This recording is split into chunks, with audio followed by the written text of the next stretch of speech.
नमस्कार, KP news के bulletin में आपका स्वागत है। मैं हूं पूजा आपके साथ। चलिए शुरू करते हैं आज की खबरों का सिलसिला। उससे पहले एक नजर आज की सुर्खियों पर डालते हैं। मानव तस्करी रोकथाम दिवस के तहत मानव तस्करी रोकने की जिलाधिकारी ने शपथ दिलाई। बजट की बुनियादी जानकारी नहीं, कर्नाटक के सीएम सिद्धरामैया चाहते हैं कि निर्मला को कैबिनेट से हटाया जाए। अगस्त में बेंगलुरु मैसूर राजमार्ग पर उपग्रह आधारित टोल संग्रह का पायलट अध्ययन। वायनाड लैंडस्लाइड, पीएम मोदी ने केरल के सीएम को हर संभव मदद देने का दिया भरोसा, मुआवजे का ऐलान। हिमाचल प्रदेश के पार्वती घाटी में बादल फटा, कई घरों और दुकानों को पहुंचा भारी नुकसान।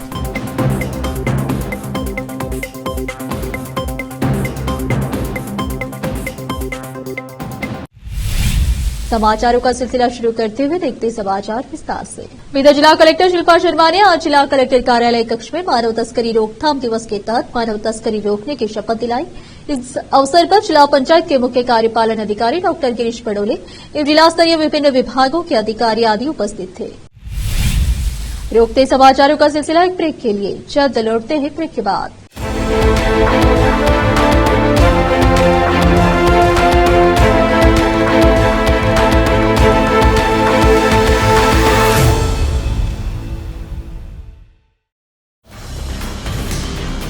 हिंदुस्तान के हर कोने में हम हैं मौजूद। 24 घंटे हालात पर गहरी नजर, खबरों से जुड़े चुपते सवालात और आपको दिखाता है धार्मिक, सामाजिक, राजनीतिक, लोकल और इंटरनेशनल न्यूज की सबसे बेहतर कवरेज, जो आपको रखती है हर पल बाखबर। देश और दुनिया भर की खबर के लिए देखते रहें केपी न्यूज 24/7। ब्रेक के बाद आपका स्वागत है। आइए देखते हैं देश के अन्य समाचार। मुख्यमंत्री सिद्धरामैया ने प्रधानमंत्री नरेंद्र मोदी से केंद्रीय वित्त मंत्री निर्मला सीतारमण को तुरंत कैबिनेट से हटाने का आग्रह किया है। उन्होंने मंत्री पर बजट के बारे में बुनियादी जानकारी न होने का आरोप लगाया है। सिद्धरामैया ने कहा कि वित्त मंत्री ने मोदी सरकार द्वारा कर्नाटक के साथ किए गए अन्याय को छिपाने की हताश कोशिश की है। उन्होंने कहा कि सीतारमण के भ्रामक बयानों से अंततः यह पता चलता है कि केंद्र सरकार ने कर्नाटक को न्यूनतम सहायता प्रदान की है। सीतारमण के अनुसार पिछली यूपीए सरकार 2004 से 2014 ने कर्नाटक को 60,779 करोड़ रुपए दिए थे, जबकि एनडीए सरकार 2014 से 2024 ने 2,36,955 करोड़ रुपए प्रदान किए थे। सीएम ने कहा, हालांकि वे यह बताना भूल गए हैं कि पिछले 10 वर्षों में केंद्र के बजट का आकार कितना बड़ा है। क्या यह चूक अज्ञानता के कारण है या जनता को गुमराह करने का जानबूझकर किया गया प्रयास है, यह स्पष्ट किया जाना चाहिए। उन्होंने कहा कि पिछले 10 सालों में प्रधानमंत्री और वित्त मंत्री ने विपक्षी दलों द्वारा शासित राज्य को गलत तरीके से कर और अनुदान आवंटित किए हैं। उन्होंने कहा कि यह विडंबना है कि निर्मला सीतारमण, जो कर्नाटक से राज्यसभा के लिए चुनी गई है, उन्होंने राज्य के हितों के खिलाफ काम किया है। सीएम ने कहा, उनके कार्यों को देखते हुए उनके पास कर्नाटक की वित्तीय स्थिति के बारे में बोलने का नैतिक अधिकार नहीं है। सैटेलाइट आधारित टोल संग्रह प्रणाली का पायलट अध्ययन जल्द ही बेंगलुरु मैसूर राष्ट्रीय राजमार्ग पर शुरू होगा। Global navigation satellite system GNSS देश भर में टोल बूथों को खत्म करने और मौजूदा फास्टैग आधारित टोल संग्रह की जगह लेने के लिए तैयार है। भारतीय राष्ट्रीय राजमार्ग प्राधिकरण एनएचएआई के एक वरिष्ठ अधिकारी ने बताया, भारत में पायलट अध्ययन के लिए चुने गए 2 राजमार्गों में से कर्नाटक में बेंगलुरु मैसूर राजमार्ग भी एक है। परीक्षण के लिए तैयारियां चल रही है, जो अगस्त में कभी भी शुरू होने की उम्मीद है। एनएचएआई द्वारा प्रवर्तित कंपनी भारतीय राजमार्ग प्रबंधन कंपनी लिमिटेड IHEMCL जीएनएसएस पर विचार कर रही है। अधिकारी ने कहा कि पायलट परियोजना केवल बेंगलुरु मैसूर राजमार्ग के एक विशेष हिस्से पर शुरू की जाएगी। उन्होंने स्पष्ट किया कि मौजूदा फास्टैग आधारित टोल संग्रह जारी रहेगा। उन्होंने कहा कि पूर्ण रूप से लागू होने के बाद भी जब तक लोग जीएनएसएस को नहीं अपना लेते, तब तक टोल बूथ मौजूद रहेंगे। कर्नाटक महाराष्ट्र के कई इलाकों विशेषकर बेलगावी जिले में लगातार हो रही बारिश से बड़े पैमाने पर बाढ़ आने की आशंका है, क्योंकि कृष्णा नदी और उसके सहायक नदियों का जलस्तर काफी बढ़ रहा है। बेलगावी जिले के बाढ़ प्रभावित क्षेत्रों में हजारों परिवारों को राहत केंद्रों में स्थानांतरित कर दिया गया है और 45 पुल डूब गए हैं, क्योंकि सोमवार को महाराष्ट्र के बांधों से कृष्णा नदी में 2.43 लाख क्यूसेक पानी छोड़ा गया है। सूत्रों ने बताया कि मानसून की शुरुआत से लेकर अब तक बेलगावी ग्रामीण क्षेत्र में 5 लोगों की मौत हो चुकी है और 500 से ज्यादा घर क्षतिग्रस्त हो चुके हैं। बेलगावी जिले में 26,674 हेक्टेयर में लगी फसलें भी नष्ट हो गई है। अलमट्टी बांध का जलस्तर 55% पर है, लेकिन सोमवार को 2,71,385 क्यूसेक की आवक के मुकाबले बहिवार 3,13,920 क्यूसेक था। घाटप्रभा में 47,420 क्यूसेक की आवक के मुकाबले बहिवार 40,393 क्यूसेक था। बांध 92% भरा हुआ है। जमखंडी के पास हिपरगी बैराज से पानी के बहाव से प्रभावित 28 गांव के निवासियों को कथित तौर पर मुआवजा दिया गया है और उनका पुनर्वास किया गया है, लेकिन वित्तीय बाधाओं के कारण किसान अभी भी इन गांवों में रह रहे हैं, जबकि सरकार बाढ़ प्रभावित लोगों को बचाने के लिए हर संभव प्रयास कर रही है। रोकते समाचारों का सिलसिला एक ब्रेक के लिए, जल्द लौटते हैं ब्रेक के बाद।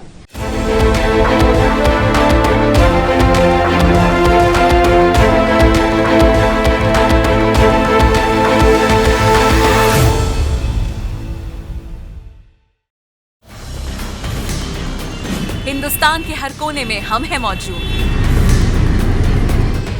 24 घंटे हालात पर गहरी नजर, खबरों से जुड़े चुपते सवालात और आपको दिखाता है धार्मिक, सामाजिक, राजनीतिक, लोकल और इंटरनेशनल न्यूज की सबसे बेहतर कवरेज, जो आपको रखती है हर पल बाखबर। देश और दुनिया भर की खबर के लिए देखते रहें केपी न्यूज 24/7। ब्रेक के बाद आपका स्वागत है। आइए देखते हैं देश के अन्य समाचार। प्रधानमंत्री नरेंद्र मोदी ने केरल के वायनाड जिले में भूस्खलन की घटनाओं में लोगों की मौत पर मंगलवार को दुख व्यक्त किया और मुख्यमंत्री पिनराई विजयन को संकट से निपटने के लिए केंद्र से हर संभव मदद का आश्वासन दिया।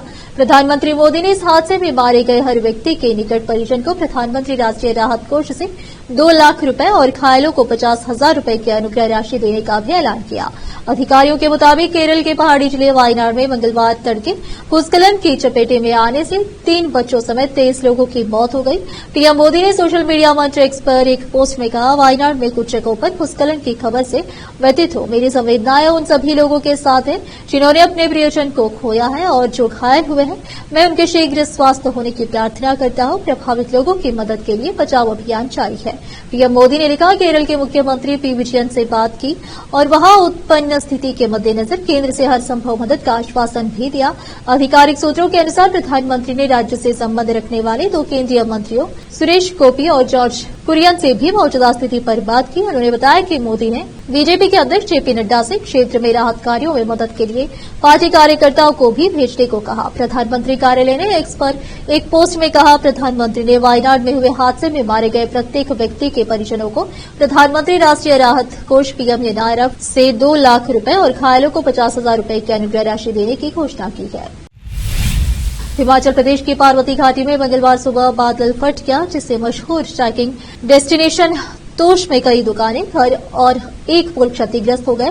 बता दें कि तोश में कई बौद्ध मंदिर और मठ भी हैं। रिपोर्ट्स के मुताबिक बादल फटने की घटना सुबह करीब 3 बजे हुई। प्रभावित लोगों को सुरक्षित स्थानों पर ले जाया गया है। एक निवासी ने बताया कि बादल फटने से अचानक बाढ़ आ गई, जिससे सार्वजनिक और निजी संपत्तियों को नुकसान पहुंचा है। बताया जा रहा है कि अचानक आई बाढ़ के कारण कई बाग बगीचे भी नष्ट हो गए हैं। कुल्लू के उपायुक्त तेरो एस रविश ने बताया कि यह घटना सुबह मणिकरण के तोश इलाके में हुई और इसमें किसी के हाथाहाथ होने की जानकारी नहीं मिली है। उन्होंने बताया कि स्थिति का आकलन करने के लिए एक टीम घटनास्थल पर भेजी गई है। उन्होंने कहा, लोगों से हमारी अपील है कि वे नदियों एवं नालों से दूर रहे और नालों के पास अस्थायी ढांचे न बनाएं। उपायुक्त ने कहा कि मानसून के दौरान निर्माण गतिविधि प्रतिबंधित है और नियमों का उल्लंघन करने वालों के खिलाफ कठोर कार्रवाई की जाएगी। विपक्ष के नेता एवं पूर्व मुख्यमंत्री जयराम ठाकुर ने कहा कि नकतान को जोड़ने वाले रोड और पुल क्षतिग्रस्त होने की वजह से लोगों को काफी परेशानियों का सामना करना पड़ रहा है। बीजेपी नेता ने एक्स पर लिखा, दुर्भाग्यपूर्ण है कि कांग्रेस सरकार और प्रशासन का कोई प्रतिनिधि अभी तक मौके पर नहीं पहुंचा है। सरकार को नुकसान की भरपाई के लिए तत्काल कदम उठाने चाहिए। प्रभावित परिवारों को सहायता देने समेत जल्द से जल्द राहत कार्य शुरू करना चाहिए। पार्वती घाटी में कई खूबसूरत गांव है और यहां बड़ी संख्या में पर्यटक आते रहते हैं। दिल्ली के ओल्ड राजेंद्र नगर स्थित कोचिंग संस्थान के बेसमेंट में 3 स्टूडेंट्स की मौत के बाद भारतीय जनता पार्टी दिल्ली सरकार पर हमलावर है। मंगलवार को दिल्ली के मुख्यमंत्री अरविंद केजरीवाल के इस्तीफे की मांग को लेकर बीजेपी प्रदेश अध्यक्ष वीरेंद्र सचदेव की अगुवाई में धरना प्रदर्शन किया गया। इस दौरान नई दिल्ली से बीजेपी की सांसद मानसूरी स्वराज सहित पार्टी के कई वरिष्ठ नेता मौजूद थे। सभी नेताओं ने अपने अपने हाथों में तख्ती ले रखी थी जिस पर लिखा था कि यह हादसा नहीं, हत्या है। बता दें कि इस मामले में दिल्ली सरकार के खिलाफ सिर्फ बीजेपी ही नहीं बल्कि कांग्रेस ने भी मोर्चा खोल रखा है। बीते दिनों दिल्ली प्रदेश के कांग्रेस अध्यक्ष देवेंद्र यादव की अगुवाई में 14 जिलों में कैंडल मार्च निकाला गया। इधर 3 विद्यार्थियों की मौत के बाद सोमवार को राजेंद्र नगर में कई कोचिंग संस्थानों को सील किया गया जो नियमों की अवहेलना कर बेसमेंट में अवैध रूप से लाइब्रेरी चला रहे थे। मालूम हो कि 27 जुलाई को दिल्ली के राजेंद्र नगर में एक कोचिंग संस्थान में लाइब्रेरी में पढ़ रहे छात्र बेसमेंट में हुए जल भराव में फंस गए थे जिसमें 3 छात्रों की दर्दनाक मौत हो गई थी। हमीरपुर सांसद पुत्र और जिला पंचायत सदस्य ने बिजली विभाग का किया घेराव। शासन की मंशा के अनुरूप बिजली न मिलने का लगाया आरोप। विद्युत विभाग के एसडीओ से विद्युत आपूर्ति सही करने की रखी मांग। व्यवस्था दुरुस्त न होने पर 1 नवंबर से धरना प्रदर्शन की चेतावनी दी गई। हमीरपुर से प्रतीक अवस्थी की रिपोर्ट। क्या नाम है आपका? आज आपने विद्युत विभाग के एसडीओ साहब को ज्ञापन दिया है, किस मामले को लेकर ज्ञापन दिया? सबसे पहले तो भैया आपको बहुत बहुत धन्यवाद। मैं बिमलेश कुमारी जिला पंचायत सदस्य क्षेत्र नौरंगा से हूँ। पिछले बहुत दिनों से क्षेत्र की समस्या बहुत गंभीर हो रही है, इसलिए हम एसडीओ साहब के पास शिकायत लेके आए हैं कि हमारे क्षेत्र की समस्या जो लाइट की है उसे बहुत जल्द से जल्द सही किया जाए। क्या आश्वासन दिया है आप लोगों को? उन्होंने आश्वासन दिया है कि हम पूरी कोशिश करेंगे और आपके क्षेत्र की समस्या को सुनेंगे। क्या नाम है आपका और किस संबंध में आज आप लोगों ने ज्ञापन दिया है? मेरा नाम मानवेंद्र सिंह राजपूत है, जो राजेंद्र सिंह राजपूत जी का लड़का हूँ मैं, और मैं इधर पे अपने राठ क्षेत्र की समस्या को लेकर आया हूँ। और एसडीओ साहब से मेरी मुलाकात भी हुई है। उन्होंने मुझसे आश्वासन दिया है कि जल्द से जल्द इस समस्या को दूर करेंगे, क्योंकि काफ़ी दिनों से जो हमारे छोटे छोटे विद्यार्थी हैं उन लोगों को बहुत इस लाइट की वजह से बहुत समस्या झेलनी पड़ रही है। तो मेरा सरकार से भी एक वो है कि सरकार भी हमारी बात जल्द से जल्द सुने और हमारे क्षेत्र की समस्याओं को दूर करे। बहुत बहुत धन्यवाद आप सभी।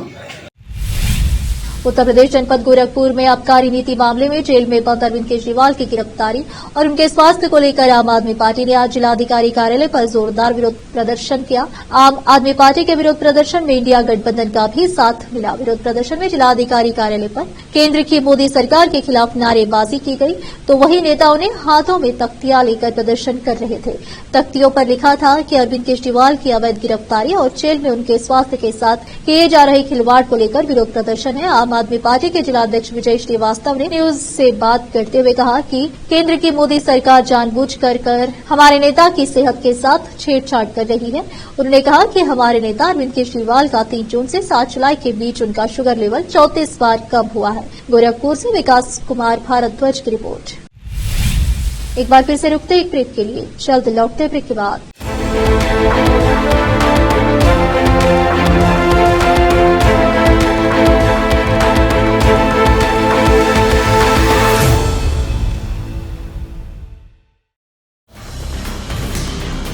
हिंदुस्तान के हर कोने में हम हैं मौजूद। 24 घंटे हालात पर गहरी नजर, खबरों से जुड़े चुपते सवालात और आपको दिखाता है धार्मिक, सामाजिक, राजनीतिक, लोकल और इंटरनेशनल न्यूज की सबसे बेहतर कवरेज, जो आपको रखती है हर पल बाखबर। देश और दुनिया भर की खबर के लिए देखते रहें केपी न्यूज 24/7। ब्रेक के बाद आपका स्वागत है। आइए देखते हैं अंतर्राष्ट्रीय समाचार।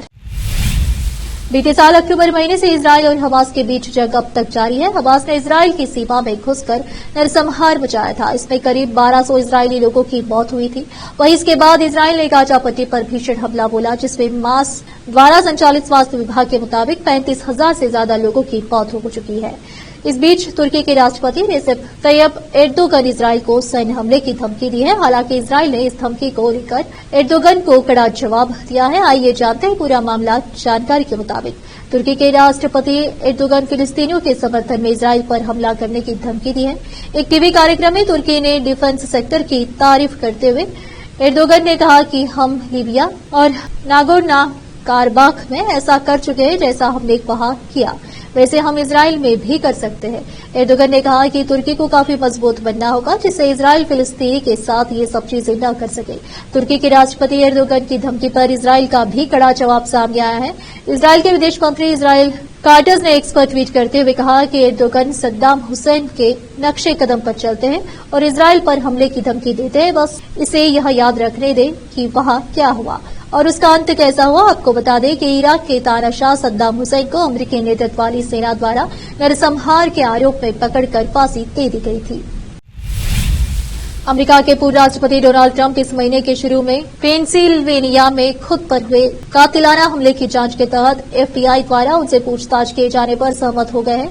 एक विशेष एजेंट ने सोमवार को यह जानकारी दी। रिपब्लिकन पार्टी के राष्ट्रपति पद के उम्मीदवार के साथ यह पूछताछ एफबीआई के आपराधिक जांच के दौरान पीड़ितों से बात करने के मानक प्रोटोकॉल का हिस्सा है। ट्रंप से पूछताछ के बाद उन पर हुए हमले को लेकर काफी कुछ साफ हो सकता है।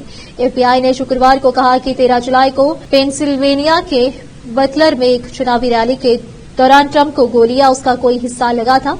एफबीआई के पिट्सबर्ग फील्ड ऑफिस के प्रभारी विशेष एजेंट केविन रोजेक ने कहा, उन्होंने जो देखा है उस पर हम उनका दृष्टिकोण जानना चाहते हैं। उन्होंने कहा कि पीड़ित से पूछताछ करना एक मानक है और हम किसी भी अन्य परिस्थितियों में किसी भी अन्य पीड़ित के साथ करते हैं। फिर से एक नजर सुर्खियों पर। मानव तस्करी रोकथाम दिवस के तहत मानव तस्करी रोकने की जिलाधिकारी ने शपथ दिलाई। बजट की बुनियादी जानकारी नहीं, कर्नाटक के सीएम सिद्धरामैया चाहते हैं कि निर्मला को कैबिनेट से हटाया जाए। अगस्त में बेंगलुरु मैसूर राजमार्ग पर उपग्रह आधारित टोल संग्रह का पायलट अध्ययन। Wayanad land slide, PM Modi ने केरल के सीएम को हर संभव मदद देने का दिया भरोसा, मुआवजे का ऐलान। हिमाचल प्रदेश की पार्वती घाटी में बादल फटा, कई घरों और दुकानों को पहुंचा भारी नुकसान।